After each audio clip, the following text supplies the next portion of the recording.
financing tools and available finance do not match the scale of the needs to support African Union member states, NDCs, NAP's strategy and framework. Excellencies, Africa needs to invest between 7 to 15 billion US dollars per year by 2030 to enhance its ability to adapt to climate change. If the planet heats up by 2 degrees Celsius, climate change could cost African countries as much as $50 billion annually by 2050. Therefore, it is crucial to act now to mitigate the risk and prepare for impact of the climate change.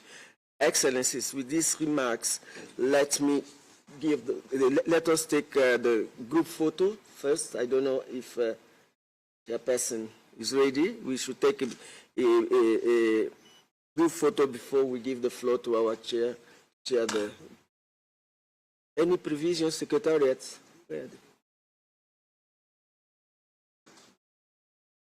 Do we take the group photo now, or now is okay? Yeah, because maybe you might leave before. Yes, Tanzania. Thank you very much, Chair, for giving me this opportunity. I would like to suggest, if possible, after your statement, we take a group photo, and then we move to the session. Thank you. With this, I will give the floor. I will invite the chair to have the floor and carry us with our agenda. Thank you. Thank you very much, Madam Joseka. Excellencies, ladies and gentlemen, thank you for honoring this invitation to the first CAHOST meeting of the year. I take this opportunity to heartily congratulate Musa Ali for his election as the new chairperson of the Africa Union Commission, and allow me to commend His Excellency Musa Faki, our outgoing chairperson, and His Excellency Joseka Sako, right here with us, Africa Union Commissioner for Agriculture, Rural Development, Blue Economy, and Sustainable Development, for their exceptional leadership in advancing Africa's climate agenda and strengthening this committee's work. Looking back on the past year, Africa made significant strides in the global climate discourse. The Nairobi Leaders' Declaration adopted by the AU Assembly continues to guide Africa's engagement on climate change. At COP29, African leaders, ministers, and negotiators presented a united front on our key priorities. While the COP29 outcomes fell short of our expectations, particularly in setting a 1.3 trillion climate finance goal, multilateralism delivered some key wins. Notably, Africa's concerns over debt sustainability and the high cost of capital for climate action were acknowledged in the final decisions. COP29 also generated critical momentum through high-level events and strategic partnerships for African-led climate initiatives, including the Measuring the Green Wealth of Africa's event in Baku, led by the Presidents of Republic of Congo and the African Development Bank, which emphasized the urgent need to properly value Africa's abundant natural capital. There was also the Africa Green Industrialization Initiative and Accelerated Partnership for Renewables in Africa, both of which seek to unlock Africa's renewable energy potential to drive industrial transformation. To institutionalize these initiatives effectively, I am pleased to report that the Africa Continental Free Trade Area Secretariat has agreed to support the implementation of the AGAI initiative in collaboration with key partners. Allow me also to commend the government of Tanzania for successfully hosting Mission 300 event in Dar es Salaam last month. This initiative aims to accelerate Africa's energy access by 2030, and I urge this forum to endorse its outcome. Looking ahead,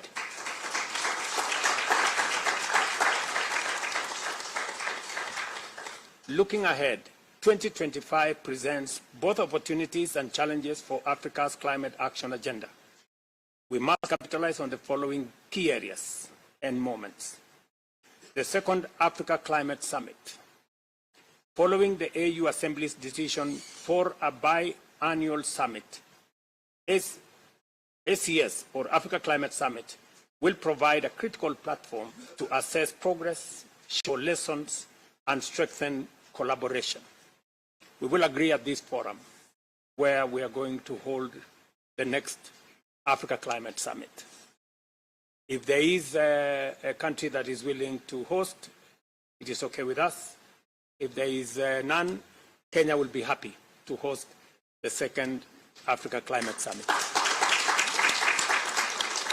The fourth International Conference on Financing, that's number 2, for development, presents a key opportunity to accelerate the implementation of the 2030 agenda, particularly in pushing for international financing reforms.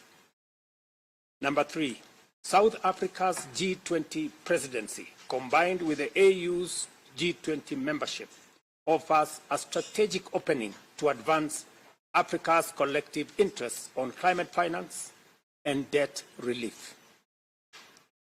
Number 4, COP30 in Brazil is a pivotal moment to push for ambitious global climate action, rebuild trust, and enhance international cooperation.